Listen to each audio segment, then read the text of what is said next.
Vibes on vibes. It's your girl, Miss Gabri. Subscribe to this channel to enjoy, Miss Gabri.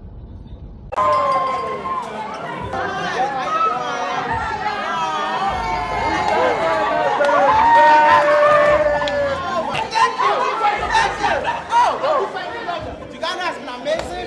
I'm enjoying every single time in here. I'm going to try my best for all of us to create content together. I've extended. I have 5 more days just for you all.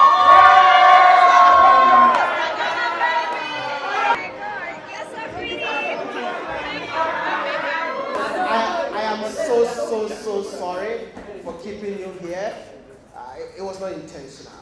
So before any questions, on behalf of my wife and I we just want to apologize. Okay, you're forgiven. Am I forgiven? Yes. Now the show can continue. Thank you.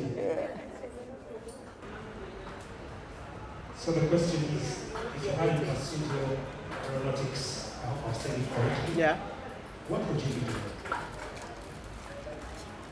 Wow. Apart from aeronautics? Apart from YouTube? Apart from YouTube. Apart from YouTube and your profession, what would you be doing? I think I'll be helping communities as a full-time job, impacting lives in the villages. Because I think today I cried, this afternoon. I cried when I saw this lady, Sala Torres. I mean, she built a school for her community.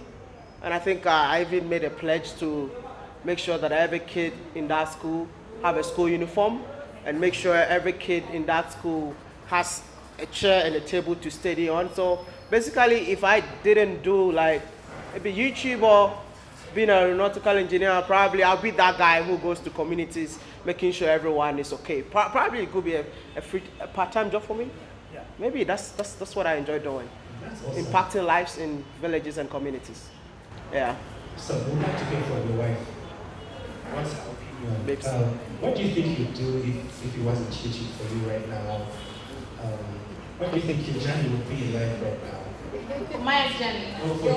For me, Yes, please. real estate. I love real estate, constructing houses, just real estate. I love properties. Yeah, that would do it for me.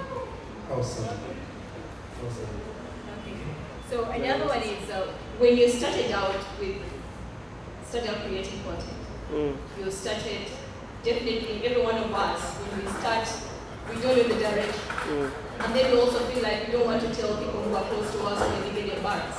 At one moment when you started the tour, did you get embarrassed to share what you were doing then or what you had started? I think I normally get embarrassed when I watch my old videos now. But before, I thought I was the coolest kid in town. When I watch my own videos, I used to watch my own videos so many times. I mean, I don't know, we have so many YouTubers in here. I'm that guy who used to refresh my video, and I refresh, I'll get another view. I didn't know I was the same person who was, the views were counted. So I used to celebrate. But, oh wow, I think it's normal, So for now, I would say that I don't feel embarrassed any video I've shot, but I mean the old videos, I get embarrassed watching them. I don't want to watch my videos myself, especially when someone is there. Now. Trudy, what happened for you? For me, when I started content creation, I wasn't embarrassed. I thought it was so cool what I was doing. I was very excited about content creation.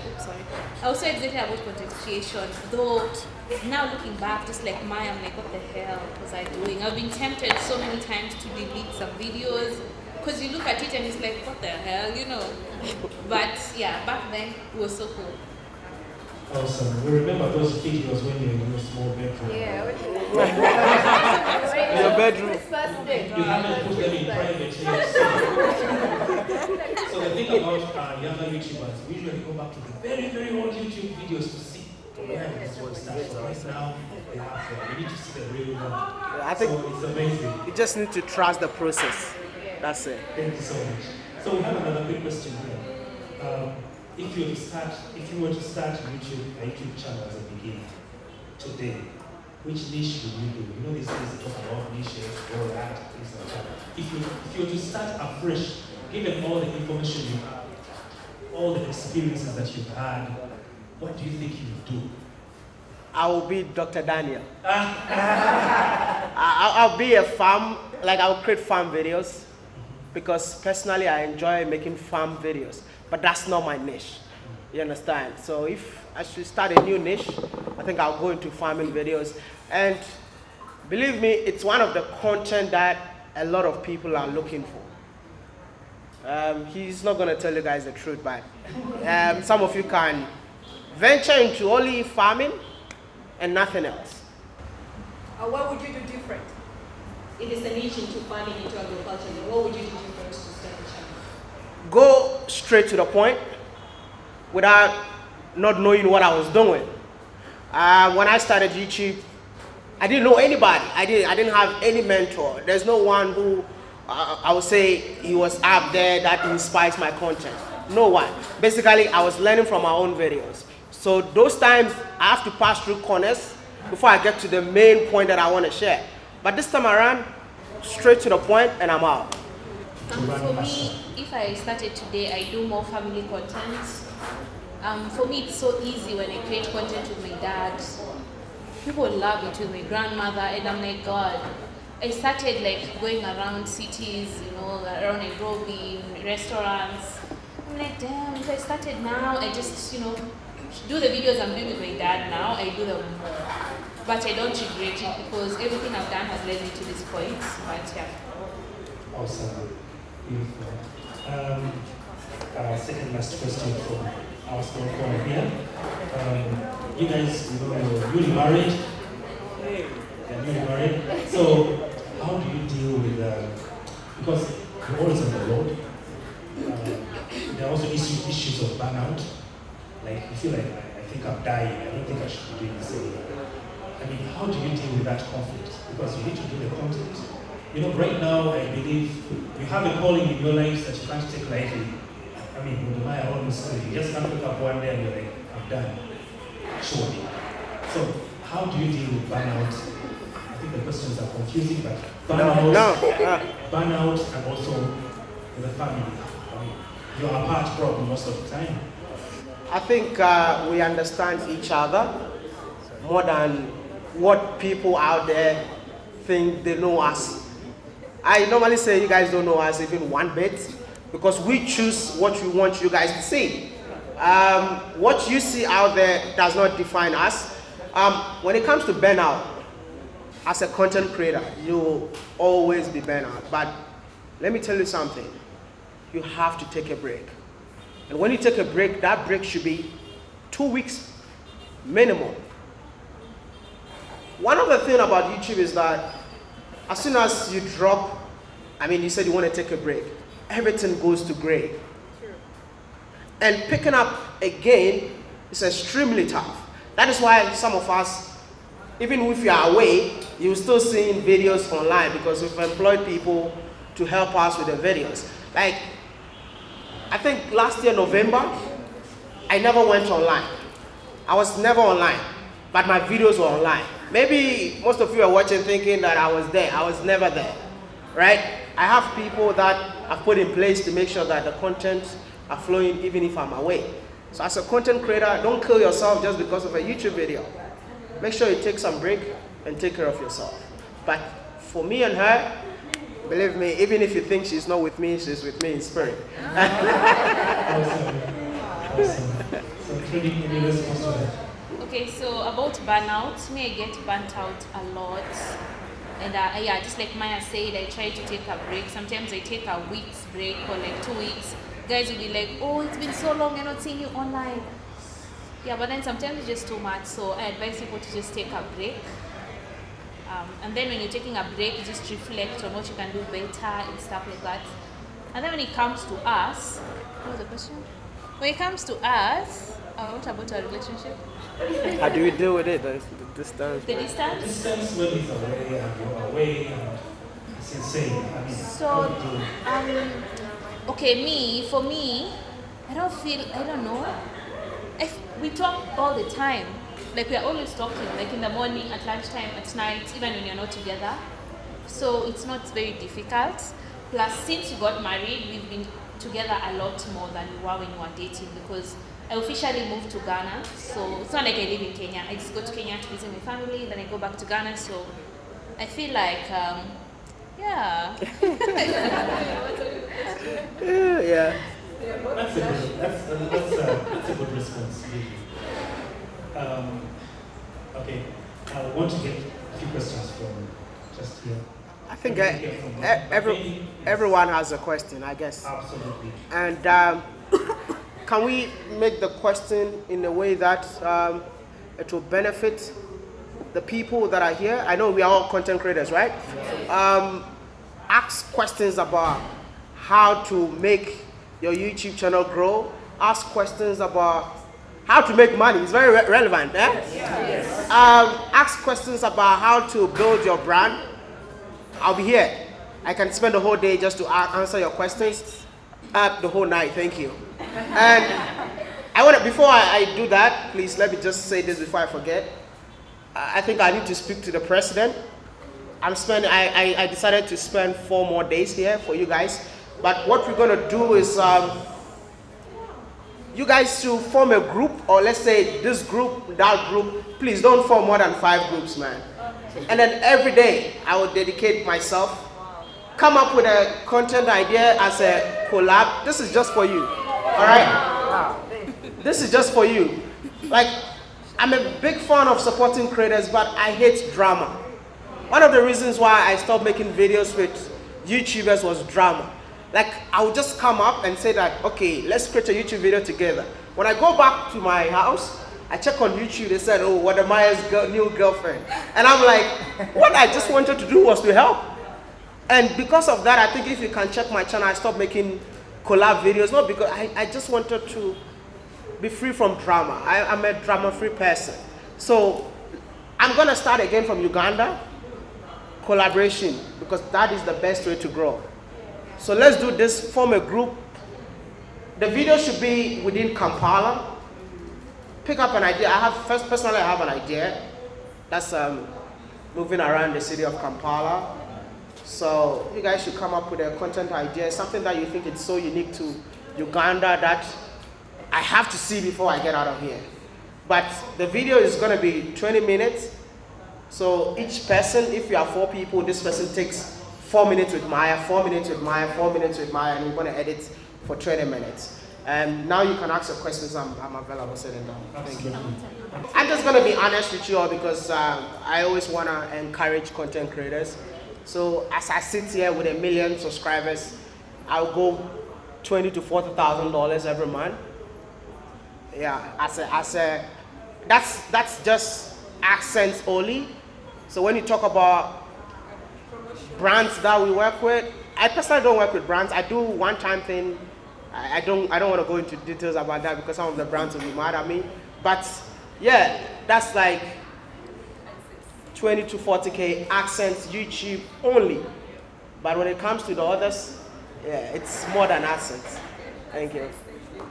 How do you guys deal with people using your content without your consent? Good question. Great question. My channel got hacked, and a lot of people were saying that I sold the channel, which was crazy because the worth of the channel, I don't think anyone can buy it. But what really happened, if you ask me, I had no idea. I was just there, and I saw that I've been logged out from my account. But I was so lucky because I have in contact with YouTube. So the first thing that I did was I reached out to YouTube and said, I can't log in my account right now. So what they did was like, oh my goodness, even when they checked, because your videos that you're creating, right, YouTube has the backlog. Some things that you can't see, they see. So they checked and they were like, everything is okay. So I should try and log in again. I tried logging in again, it didn't work. And then YouTube called and said, oh my goodness, your channel is in trouble. So what they did was they protected the videos behind the scene. That's why even when I got my channel back, my videos were not deleted. So they protected the videos. They disabled my Gmail account.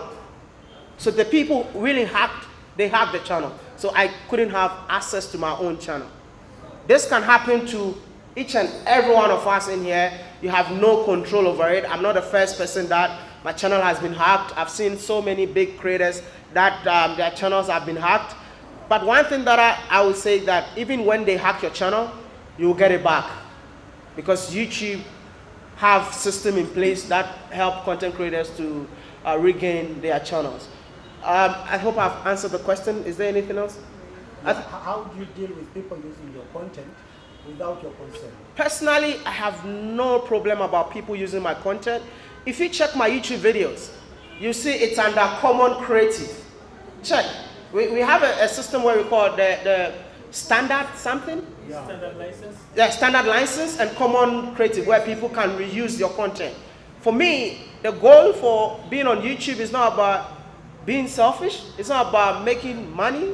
It's all about touching lives. So if you take my content and you want to use it in the right way, I don't have any problem with that. I've never striked any channel for using my content. I didn't see a video that I've uploaded, people pick it up and upload on their own channel.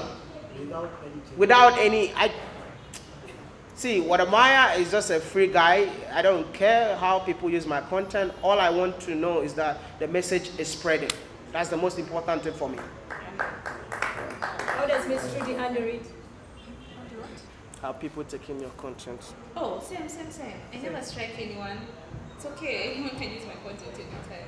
So we hope you're not calling them to steal your content. That's a good one. That's a good one. How to find your niche? That's a very tough question. You see, when you start a YouTube channel, you might be creating one particular content, but it doesn't work for you. If something is not working for you, why are you still doing it? You need to try and experiment so many things to see which one works best for you. I started as a comedian, yes. Oh yeah. I used to crack jokes, but I was not funny. Yeah. And I realized that it was not working for me. My channel was not growing. What did I do next? I started talking about being an African living in China. And that's when my channel started growing. I left China, came to Africa, and I started Africa to the world, traveling different African countries, making videos. Yes, the videos were getting views, people were getting to know me, but believe me, the best niche I've ever had was interviewing entrepreneurs. And I got this niche in 2020 during COVID when I couldn't travel. So I was like, what am I going to do different this time around? Why did I focus on entrepreneurship? One, it had more impact than my previous content. Two, my channel was growing in a way that I've never seen before. When I started my entrepreneurship series, I had 300,000 subscribers. By December, I started in May. By December, I had 600,000 following me. That's like double of my subscribers in less than 6 months. Now, apart from getting the subscribers, each video of every entrepreneurship series don't give you less than $3,000 to $4,000 per video. You know why? Because YouTube is not about views. I always tell people, get it right. It's not about views. It's about where are the people watching you from and the kind of content that you're creating. You can't compare a million comedy channel to a million entrepreneurship channel. Because a comedy channel cannot get closer. The gap is huge. Not because of the views, but because of the value of the people that watches the channel. So that's why I'm telling you, finding your niche, I cannot come and tell you, do this, do that, do that. But experiment. If you're doing makeup, you think it's not working for you, why are you still doing makeup? At least there are a lot of makeup videos online. I'm not saying, but try new things. See, the African YouTube space is boring. Why is it so boring? Because African YouTubers have decided not to be creative. And when